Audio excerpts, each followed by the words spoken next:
Willkommen zu Frequent Traveler TV, heute wieder mit einer frisch gepressten Sendung für euch. Themen, die wir frisch gepresst haben, sind EASA und das Einmann-Cockpit. Da gibt es Neuigkeiten, gute Neuigkeiten aus meiner Sicht. EASA und der Libanon, da gibt es nicht so gute Neuigkeiten. Schauen wir uns auch nochmal an thematisch, wie die EASA sieht, ob der Libanon sicher ist oder nicht, weil ja Fluggesellschaften wie Lufthansa, Eurowings fliegen ja wieder nach Israel. Ist ja um die Ecke quasi. Wir haben dann weiter ITA Airways und die Lufthansa Miles More Integration. Bei ITA, da wäre ja eine Implementation und ITA wird, also zumindest das Volare-Programm, integriert in Lufthansa Miles More. Wir haben dann eine weitere Integration, Korean Air und Asiana. Da gibt es Neuigkeiten zu den Punkten, wie sie umgerechnet werden. Da gibt es zwei verschiedene Punkte in Umrechnung, je nachdem, welchen Weg man genommen hat, um den Punkt zu bekommen. Besprechen wir auch. Und wir haben nochmal eine, soll ich es nennen, eine Volte. Volte ist, glaube ich, das richtige Wort. Im Fall von British Airways und den Änderungen zum Executive Club und den absurden Preisen, die aufgerufen werden, damit man Status bekommt. Also da gibt es jetzt eine Volte, eine Klarifizierung. Oder wenn man ganz böse ist, zurückrudern. Ihr wisst ja an dieser Stelle wie immer, denkt dran, den Kanal zu abonnieren, die Glocke anzumachen, ein Like dazulassen und natürlich auch auf die Community auf School zu kommen, um da bei den interessanten Themen teilzunehmen. Wir haben da mehrere Communities, einmal Kreditkarten, US und natürlich auch die Community für Vielflieger, heißt dort auch Vielflieger Stammtisch. Und wichtig ist natürlich, für Kunden haben wir dort auch Communities. Ihr denkt dran, Kanal abonnieren. Das erste Thema, was wir hier haben, ist die EASA. Und die EASA, die hat einen ganz klaren Standpunkt zum Thema Libanon. Die Lufthansa fliegt ja jetzt wieder in den israelischen Luftraum. Dann Teheran ist ja auch als Luftraum ab dem 14. Februar wieder pünktlich zum Valentinstag, dass man dorthin fliegen möchte. Und die EASA sagt, hey, Teheran muss man sich angucken, aber dort ist halt nicht mehr das Aufrecht, das Embargo, dass man dort nicht hinfliegen sollte, weil der Konflikt mit Israel ja auch abgekühlt ist und alles. Die Fluggesellschaften aus dem Iran Air, dürfen ja immer noch nicht nach Europa fliegen. Warum? Natürlich, weil es Sanktionen gibt und deshalb ist da auf der Strecke halt Bedarf wahrscheinlich da. Da wird die Lufthansa fliegen, aber Beirut, da sieht die EASA ein hohes Risiko. Natürlich sind die Spannungen in der Region verringert, dadurch, dass man halt Frieden schließt. Sind wir gespannt, was da passiert, ob der lustige Donald sich durchsetzt mit seinen amerikanischen Truppen in Gaza. Wäre zumindest ein interessanter Move, aber das ist für eine andere Art von Sendung. Und trotzdem hält man von der EASA, von der Europäischen Luftfahrtbehörde, an der Einschätzung fest, dass die Gesamtsituation unbeständig ist. Und deshalb sollte der Luftraum im Libanon in, Zitat, jeder Flughöhe, Zitat Ende, gemieden werden. Die EASA hat ja nicht nur das Problem, dass dort andere Sachen passieren wie im normalen Leben, weil dort ja bei Hochzeiten und sonstigen Freudenfesten in die Luft geballert wird und Flugzeuge regelmäßig getroffen werden, sondern auch, dass die Luftkontrolle, das Luftraummanagement dort ein Risiko birgt, weil es halt Defizite hat. Und deshalb möchte man da eigentlich den Fluggesellschaften raten, dass das Risiko für Flüge trotzdem hoch ist. Ich weiß gar nicht, fliegen andere Fluggesellschaften hin? Ihr könnt ja unten schreiben, fliegt die Air France nicht dahin? Das finde ich entspannt und naja, vielleicht ist es manchmal auch nicht besser, der Erste zu sein, wenn kein anderer hinfliegt bis jetzt. Also abwarten, Tee trinken, kann man sich anschauen. Die EASA hat ja auch immer wieder Meinung zu vielen Themen. Viele Themen sind durchaus kontrovers und wenn ich euch glauben kann, ist gerade das Thema und die 4 Buchstaben EMCO.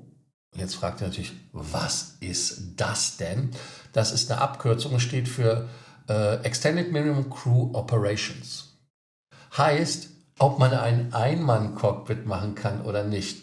Und da gibt es jetzt einen auch zurückrudern. Heute anscheinend ein Thema in der Sendung, ein Zurückruder-Thema, Sender, die wir sind, dass man dieses Ein-Mann-Cockpit doch nicht so vorantreibt, weil man sagt, gibt viele Dinge, die man klären muss. Und das Problem sind ja, glaube ich, nicht unbedingt die technischen Sachen, sondern es Gewerkschaften. Das ist auch das Spannende an der Geschichte, denn die Gewerkschaften sind da natürlich relativ zickig drauf. Piloten gibt es im Leben nicht wie Sand am Meer, sondern man muss die Leute teuer einkaufen und Piloten werden auch teuer bezahlt. Man sieht das ja auch an den Prämien, an den Gehaltssteigerungen, je nachdem, welche Fluggesellschaft sucht. Und dann sagen die Gewerkschaften, was, wenn es 2 Notfälle gibt? Und das andere ist, was passiert, wenn die eine verbleibende Person mal muss? Und gerade dieses WC-Problem hat ja zu kuriosen Stilblüten geführt. Ich habe euch jetzt hier einfach mal ein Bild hier eingefügt und ihr könnt da mal zu schreiben, was ihr denkt. Und das ist halt so, ich will nicht sagen, das Niveau, auf dem gesprochen wird, aber man sieht halt wirklich, dass man natürlich da jetzt ein Problem hat und auch Fluggesellschaften wollen Geld sparen. Airbus war ja auch irgendwie dran und das bedeutet auch niedrige Kosten, weil dann brauchst du halt nicht so viele Piloten im Cockpit und Airbus wollte ja auch das Ganze weiter vorantreiben und hat ja sogar ein 350-1000er ausgestattet, dass es als Ein-Mann-Cockpit geht und damit ist es so, dass es Systeme natürlich in Planung gibt, weil es ist ja ein Verkaufsargument. Heißt also, wenn man jetzt sagt, hey, ein A350, 900 oder 1000, kannst du haben, kein Thema, oder als 350 Cargo mit einer Person, wobei ich bei Cargo eigentlich weniger Probleme hätte, muss ich ehrlicherweise sagen, nur so als Randbemerkung. Da ist es halt so, dass man sagen muss, dass man da jetzt ein Problem hat und man sagt jetzt, ja, man will bei der Sicherheit keine Abstriche machen und so weiter und so fort. Halte ich aber auch für Stilblüt. Man hat einfach gemerkt, dass es halt zu viel Gegenwind gibt. Und jetzt ist es so, dass die EASA, die ja dieses MCO, also dieses Ein-Mann-Cockpit dort einführen wollte, heißt also Extended Minimum Crew Operations, nach unten korrigieren wollte von 2 auf 1, dass man dann gesagt hat, dass man dort dann nochmal gucken muss, ob da halt wirklich was vorher gemacht werden muss. Und wichtig ist halt wirklich auch, dass die EASA dann Folgendes sagte: in die Wege leiten und ein Regulierungsrahmen vorgeschlagen wird, die sichere Integration intelligenter Cockpits in den kommerziellen Luftverkehr gewährleistet. Und sichere Umsetzung von Extended, also EMCO, also da halt dann auch Extended Minimum Crew Operation, interessanterweise. Und ich muss ehrlich sagen, dass das vielleicht nicht ganz überzeugend ist, dass man da vielleicht von dem Pferd noch nicht runter ist, sondern dass man da weitermachen will, weil der EASA-Chef Florian Guillemette hat da jetzt ein bisschen auf die Spaßbremse gedrückt. Vielleicht ist es auch nur in der Kommunikation. Heißt also, dass man selber da eventuell so drauf noch steht, aber sagt, okay, wir müssen jetzt mal gucken, dass man da ein bisschen runterkommt von der Palme. Und die Gewerkschaften sehen das genauso. Die sagen auch, dass man ist da nicht so ganz zufrieden mit. Denn während des Reiseflugs mit nur einem Besatzungsmitglied im Cockpit ist das Problem, sobald es gesetzlich zugelassen ist, werden Fluggesellschaften darauf drängen, dass das auch gemacht wird. Und Hersteller und bestimmte Fluggesellschaften sollten sich doch auf die Sicherheit konzentrieren. Überlegt einfach mal, und da ist ja gerade das auch veröffentlicht worden, was mit der Embraer passiert ist von Azerbaijan Airlines, der ja leider verunglückt ist, der ja beschossen worden ist. Ich glaube, in so einer Situation, wenn du alleine im Cockpit sitzt, geht dir nicht nur der Kackstift, sondern da ist man relativ froh, dass man jemanden neben sich sitzen hat, der genauso professionell ist und dass man halt wirklich zusammen das Ganze bearbeitet. Und es gibt halt auch Situationen, und das ist ja nicht nur beim Fliegen der Fall, Teamwork make a dream work, kann man jetzt sagen, oder die deutsche Übersetzung natürlich toll, ein anderer macht's. Aber ich glaube, wenn 2 Leute da sitzen, ist es einmal wegen der Disziplin, weil man wirklich kontrolliert wird, permanent von dem anderen. Klar, mit gewissen Einschränkungen, kein System ist perfekt. Aber auf der anderen Seite auch, dass wenn mal was passiert, vielleicht hat einer eine Idee. Wir erinnern uns ja auch zum Beispiel an die 737 MAX von Lion Air. Bevor der tragische Absturz passiert ist, hatte die Maschine ja am Vortag schon mal so einen Ausfall von MCAS und von der Trimmung, die dann halt da anfing, da rumzurattern. Und der Mann auf dem dritten Sitz, das heißt also die zwei, die im Cockpit gewesen wären, hätten es nicht allein hingekriegt, aber der dritte Mann hat es gemacht, und zwar der auf dem Jumpseat saß. Also das heißt, je mehr Leute ich im Cockpit habe, desto besser ist es und desto mehr habe ich halt auch Intelligence. Also ich bin mal gespannt, ihr könnt ja schreiben, was ihr da zu schreibt und was ihr von dem Bild haltet. Playmakers want only one pilot at the controls of an airplane. But what if the pilot needs a bathroom break and gets unwell right when the plane hits turbulence as an emergency? Also hier nochmal von mir der Hinweis mit dem Bild. Also kommentiert fleißig unten. Wir gehen weiter mit ITA Airways. Da hatten wir gesagt, dass die Hansens dort, weil die ITA ja auch etwas heimatlos dann ist, wenn es um die Allianz geht, SkyTeam raus, Starlines aber noch nicht drin, dass die Lufthansa sagt, ich nehme dich unter meine Flügel, nicht nur bildlich gesprochen, sondern auch wirklich. Und da ist es so, dass man halt, nachdem man die 41% vor ein paar Wochen übernommen hat, jetzt natürlich auch die Vielflieger mitnehmen möchte.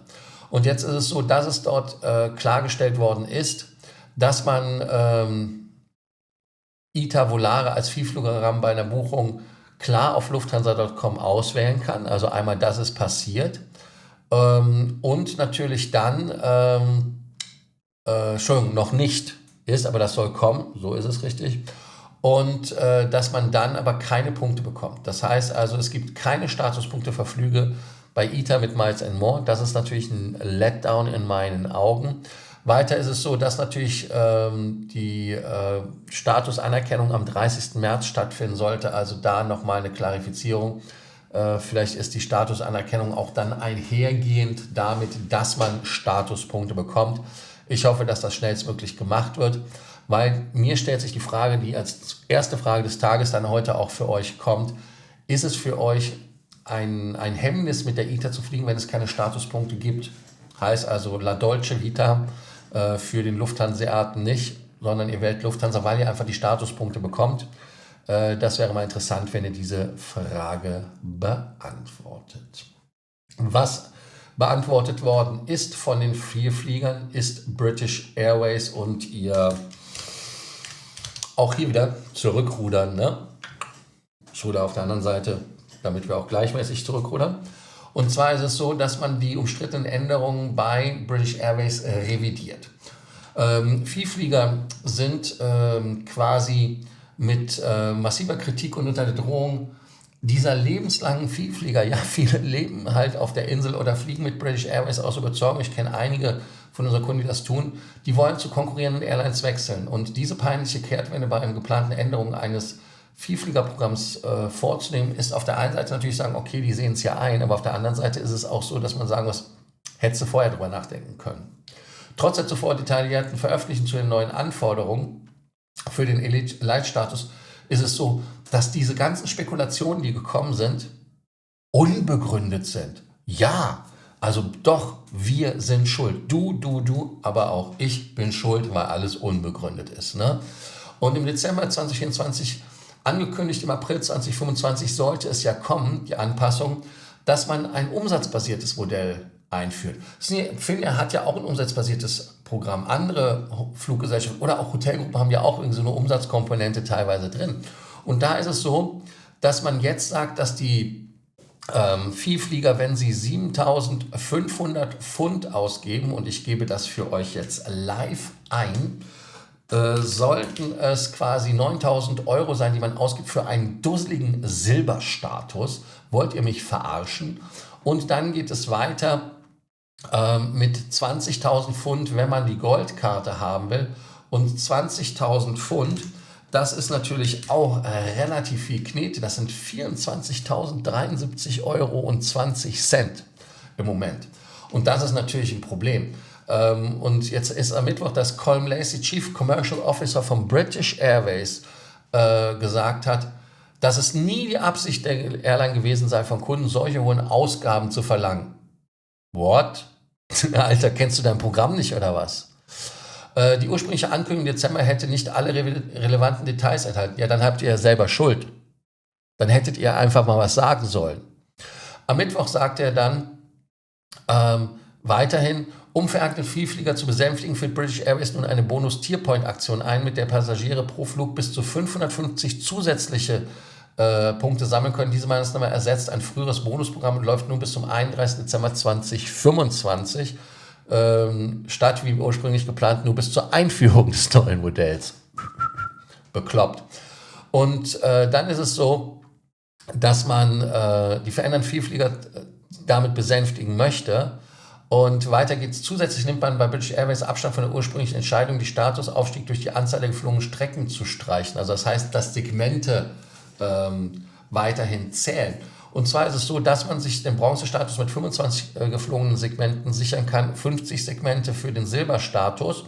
Und die Flüge müssen jetzt aber bei British Airways sein. Also das heißt, es muss nicht irgendwo bei der Oneworld sein. Und jetzt geht's weiter.